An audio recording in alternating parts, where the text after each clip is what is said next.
नमस्कार दोस्तों, स्वागत है आपका हमारे यूट्यूब चैनल में। दोस्तों, अभी तक आपने चैनल को सब्सक्राइब नहीं किया है तो प्लीज़ चैनल को सब्सक्राइब करिए और वीडियो को लास्ट तक देखिए। वीडियो आपको अच्छी लगे तभी आप वीडियो को लाइक करें।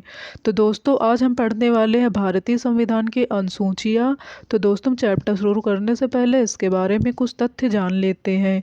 तो जब हमारा संविधान लागू हुआ था उस समय संविधान की अनुसूचियाँ कितनी थी? 8। और वर्तमान में कितनी है? 12। चलिए दोस्तों, अपना चैप्टर शुरू करते हैं।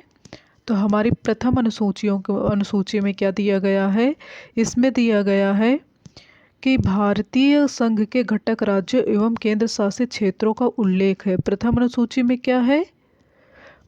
इसमें भारतीय संघ के घटक राज्य एवं केंद्र शासित क्षेत्रों का उल्लेख है, यानी कि राज्यों का संघ के बारे में हमारी प्रथम अनुसूची में। हम देखते हैं अपनी दूसरी अनुसूची।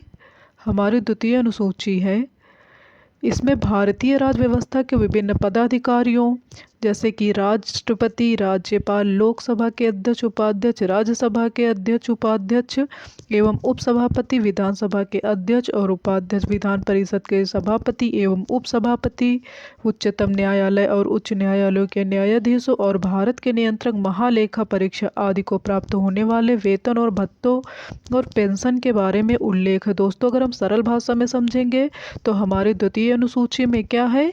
वेतन और भत्ते के बारे में बात की गई है। दोस्तों, हम बढ़ते हैं अपने अगली अनुसूची की तरफ। हमारी तृतीय अनुसूची है, इसमें विभिन्न पदाधिकारियों को शपथ के बारे में उल्लेख किया गया। हमारी पहली अनुसूची में क्या था दोस्तों? हम लोग रिवीजन करते चलेंगे जिससे आपको बाद में याद नहीं करना पड़ेगा। हमारी पहली अनुसूची में क्या था? राज्यों का संघ। और द्वितीय अनुसूची में दोस्तों क्या था? द्वितीय अनुसूची में हमारे वेतन के बारे में बात की गई है और तृतीय अनुसूची में शपथ के बारे में बात की गई है। पहली में बात की गई राज्यों का संघ है, द्वितीय में की गई है वेतन के बारे में, तृतीय हमारा शपथ से रिलेटेड है। दोस्तों, अगर ऐसे आप याद रखेंगे तो आपको आसानी होगी। दोस्तों, हम बढ़ते अपने अगले क्वेश्चन की तरफ। तो हमारी चौथी अनुसूची है, इसमें विभिन्न राज्यों तथा संघीय क्षेत्रों की राज्यसभा में प्रतिनिधित्व का विवरण दिया गया है। तो दोस्तों, अगर हम इसे आसान भाषा में समझेंगे तो राज्यसभा में सीटों की संख्या के बारे में बात की गई है कि कितनी सीटों की संख्या। दोस्तों, एक क्वेश्चन पूछा जाता है, अगर आपसे पूछा जाए कि सर्वाधिक किस राज्य को राज्यसभा की सीटें अधिक हैं, सर्वाधिक राज्यसभा की सीटें किस राज्य की हैं? तो सबसे अधिक कहाँ की हैं दोस्तों?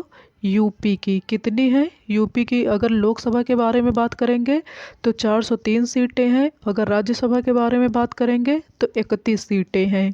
तो दोस्तों, हम देखते हैं अपना अगला अनुसूची। तो हमारी अगली अनुसूची है दोस्तों, इसमें विभिन्न अनुसूचित क्षेत्रों और अनुसूचित जनजाति के प्रशासन और नियंत्रण के बारे में उल्लेख है।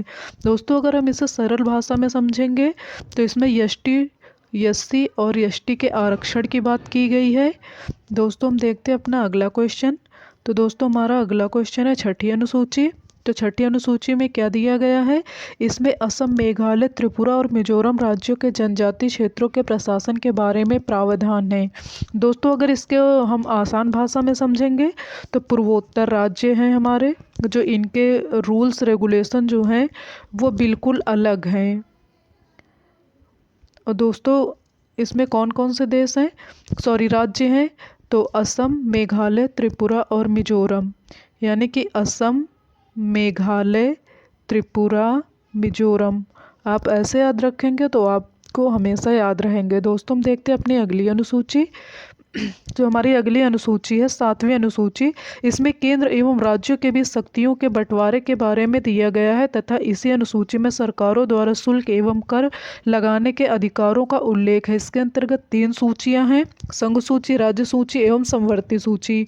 दोस्तों, अगर हम इसे आसान भाषा में समझेंगे तो इसमें शक्ति का विभाजन किया गया है, इसमें शक्ति का विभाजन किया गया। कितने पार्ट में शक्ति का विभाजन है? 3 पार्ट में।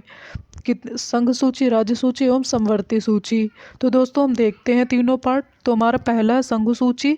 संघ सूची पर क्या कहा गया है कि इस सूची में दिए गए विषय पर केंद्र सरकार ही कानून बना सकती है। संविधान के लागू होने के समय इसमें कितने विषय थे दोस्तों? 97 विषय। वर्तमान में कितने हैं? 100 विषय हैं। संघ सूची के कुछ महत्वपूर्ण विषय हैं, जैसे कि देश की प्रतिरक्षा, विदेशी मामले, युद्ध में शांति, रेल, डाक तथा मुद्रा, बैंकिंग, परमाणु शक्ति आदि। दोस्तों हम देखते हैं अपना अगला, ये हमारी दूसरी है अनुसूची, राज्य सूची है। इसमें दिया गया है कि इसमें इस सूची में दिए गए विषय पर राज्य सरकार ही कानून बना सकती है। राष्ट्रीय हित से संबंधित होने पर केंद्र सरकार भी कानून बना सकती है। इसमें वर्तमान में कितने विषय हैं? 61 विषय। और पहले कितने थे? 66 थे। इसके कुछ शामिल विषय हैं, जैसे शांति और व्यवस्था, पुलिस, जेल, स्थानीय शासन, जन स्वास्थ्य, राज्य के अंदर होने वाला व्यापार, न्याय विभाग आदि। हम देखते हैं अपनी तीसरी हमारी शक्ति क्या थी? समवर्ती सूची। इसके अंतर्गत दिए गए विषय पर केंद्र एवं राज्य दोनों सरकारें अपने बना सकती हैं कानून, परंतु कानून के विषय समान होने पर केंद्र सरकार द्वारा ही बनाया गया कानून मान्य होगा। राज्य सरकार द्वारा बनाया गया कानून केंद्र सरकार के कानून बनाने के साथ ही समाप्त हो जाएगा। संविधान के लागू होने के समय समवर्ती सूची में 47 विषय थे। वर्तमान में कितने हैं? 52 हैं। तो इसके जो प्रमुख विषय हैं कौन कौन से? इसमें दीवानी और फौजदारी, कानून एवं प्रक्रिया, विवाह तथा तलाक, शिक्षा, आर्थिक नियोजन, बिजली, समाचार पत्र, श्रमिक, संघ, वन आदि। दोस्तों हम देखते हैं अपनी अगली अनुसूची। तो दोस्तों हमारी 8वीं अनुसूची में क्या दिया गया है कि इसमें भारत की 22 भाषाओं का उल्लेख किया गया है। मूल रूप से 8वीं अनुसूची में 14 भाषाएं थी। अगर हम बात करेंगे 1967 ईस्वी में 21वें संविधान संशोधन के द्वारा सिंधी को, 1992 में 71वें संविधान संशोधन में कोंकणी, मणिपुरी तथा नेपाली को, और 2003 में 52वें संविधान संशोधन द्वारा मैथिली, संथाली, डोगरी एवं बोडो को जोड़ा गया।